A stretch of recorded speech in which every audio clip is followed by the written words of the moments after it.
Setelah beberapa kali diadakan mediasi dan tak kunjung ada penyelesaian, Nenek Wahyuni serta belasan warga desa Segara Kembang, Kecamatan Lengkiti, Kabupaten Ogan Komering Ulu, mendatangi DPRD Oku untuk mengadukan lahan yang diduga diserobot PT SBI untuk penganggaran lahan kelapa sawit.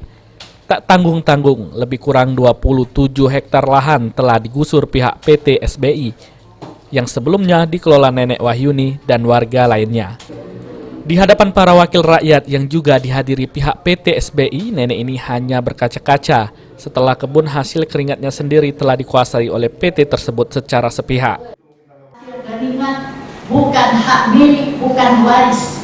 Itu memang punya lahan sudah berdiam, yang warisan adik-adik sudah semua dihabiskan antar Alfa Unison. Tetapi itu, tanah itu kami beli dengan hasil keringat, sudah dihibahkan dengan anak bertiga yang namanya Ari Susanti, Sepi Melati, Aman Arab. Melalui pengacara, warga menuntut lahan yang dikuasai PT SBI untuk dikembalikan atau ganti rugi, termasuk batang yang tumbuh telah ditanam warga puluhan tahun.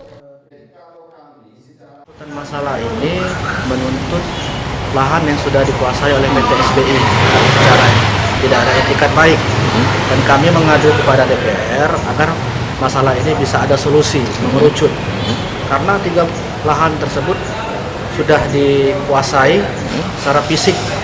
Lahan tersebut sudah ini produktif, sudah dihibahkan ke 3 warga Segara Kembang, ke 3 warga, terus tanah tersebut dikuasai oleh PT SBI. Berapa loh? 27 hektar. 27 hektar. Itu ditanam apa Pak oleh?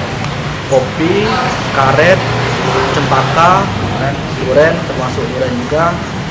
Itu sudah digusur semua oleh PT SBI tanpa uang kerohiman kompensasi dari pihak PT SBI.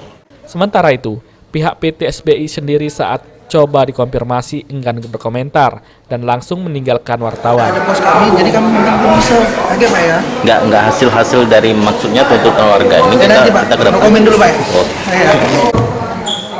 Rapat yang difasilitasi DPRD Oku belum menemui titik terang. DPRD pun meminta pihak PT SBI dapat menyelesaikan hal ini dengan warga yang dirugikan secara baik. Ari Pranika, PAL.